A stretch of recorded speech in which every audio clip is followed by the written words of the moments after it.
শুভ সকাল রুনিয়া। শুভ সকাল জোহা। এবং সেই সাথে শুভ সকাল আপনাদের সকলকে যারা দেশ এবং দেশের বাইরে থেকে এই মুহূর্তে যুক্ত হয়েছেন যমুনা টিভির প্রতিদিনের আয়োজন সকালের বাংলাদেশে।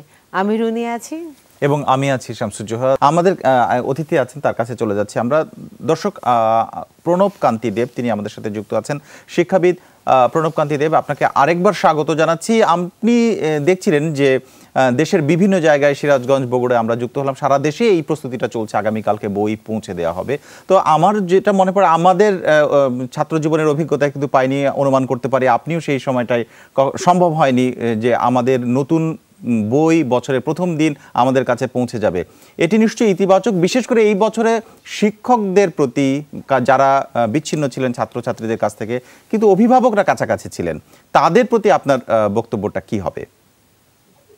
হ্যাঁ, ধন্যবাদ আপনাকে এবং আরো একবার স্বাগত জানানোর জন্য। যেটি হচ্ছে, আপনি যেটি বলছিলেন যে আমাদের যখন শৈশব ছিল, আমরা কিন্তু বছরের প্রথম দিনে বই পাওয়ার সেই সৌভাগ্যটুকু পাইনি। সেই হিসাবে আমরা আজকে যারা শিক্ষার্থী তাদেরকে পরম সৌভাগ্যবান বলতে পারি যে বছরের প্রথম দিনই তারা বইটি পাচ্ছে।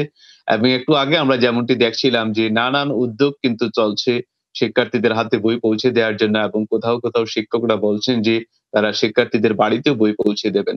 তো সেই জন্য অবশ্যই শুরুতেই শিক্ষকদের অভিনন্দন জানাতে হয় এবং কৃতজ্ঞতা জানাতে হয় যে তারা সারা বছর শিক্ষার্থীদের সংস্পর্শে না থাকলেও এই একটি সুযোগ যে শিক্ষার্থীদের তারা কাছে পাওয়ার, তাদের সংস্পর্শে আসার সেই সুযোগটি, সেটি নিঃসন্দেহে একটি ধন্যবাদ পাওয়ার যোগ্য এবং একটি চমৎকার একটি বিষয়।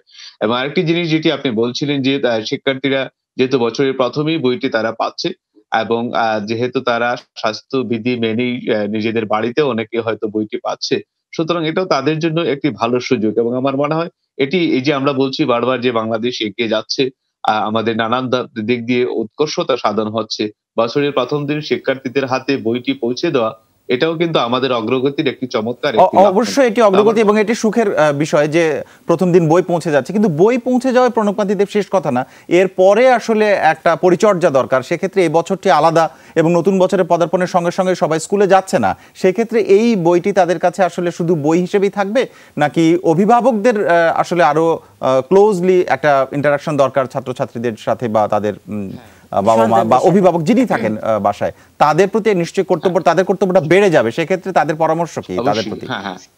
হ্যাঁ, সেটা হচ্ছে যে এটা আমি যেমনটি বলছিলাম যে ধরেন এই বছরটি যেমন গেল যে শিক্ষার্থীরা যেটুকু সময় স্কুলে থেকেছে, শিক্ষকদের সংস্পর্শে থেকেছে, তার চেয়ে বেশিরভাগ সময় কিন্তু অভিভাবকদের সাথেই থেকেছে। এবং আগামী বছরের শুরুটা আমরা যেমনটি দেখছি যে হয়তো খুব শীঘ্রই স্কুল খুলে যাওয়ার কিন্তু কোনো সম্ভাবনা নেই।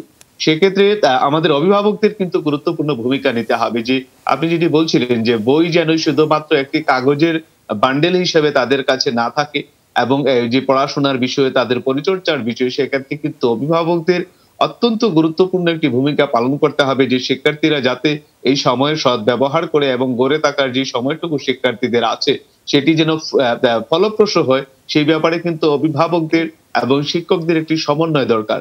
অভিভাবকরা যদি এগিয়ে আসেন, এই সময়টুকুকে যদি অভিভাবকরা কার্যকর উপায়ে তারা ব্যয় করতে পারেন, তাহলেই কিন্তু আমরা আশা করছি যে যখন পরিবেশ পরিস্থিতি আমাদের অনুকূলে চলে আসবে, শিক্ষার্থীরা যখন স্কুলে ফিরে আসার মতো একটি পরিবেশ পাবে, তখন এই যে দুটো সময়ের মধ্যে যে তাদের একটি গ্যাপ আছে, সেই গ্যাপটা পূর্ণ করে দিতে পারেন কিন্তু অভিভাবকরা। কাজে অভিভাবকদের কিন্তু দায়িত্ব এখানে এড়িয়ে যাওয়ার সব সুযোগ নেই, বরঞ্চ তাদেরকে অধিকতর যত্নশীল হতে হবে শিক্ষার্থীদের পড়াশোনার বিষয়ে। অসংখ্য ধন্যবাদ প্রণব কান্তি দেব আপনাকে আমাদেরকে এত সুন্দর করে বোঝানোর জন্য। এবং আসলে এই যে পারিবারিক মেলবন্ধন এবং এই যে সেতুর কথা আমরা বলছি, পরিচর্যার কথা আমরা বলছি, সেগুলো যদি ঠিকই পরিবারের কাছ থেকে শিক্ষার্থীরা পায়, তাহলে নতুন বছরে নতুন বই নিয়ে তাদের যে হঠাৎ করে নতুন শিক্ষা ব্যবস্থায় ঝক্কিতে পড়তে তাদের আসলে হবে না। আপনাকে অসংখ্য ধন্যবাদ আমাদের সাথে সকালে যুক্ত হওয়ার জন্য। বলা হচ্ছে কিন্তু 12 দিনের একটা টাইম ফ্রেম দেওয়া হয়েছে, তার মধ্যেই পুরো কার্যক্রমটি শেষ করতে হবে, কারণ অনেকের হয়তো বাড়ি অবধি পৌঁছে দিতে হবে, সেই জন্য হয়তো একটু সময় লাগবে। কিন্তু তারপরও নতুন বছর, নতুন বই, নতুন মলাট, নতুন অভিজ্ঞতা।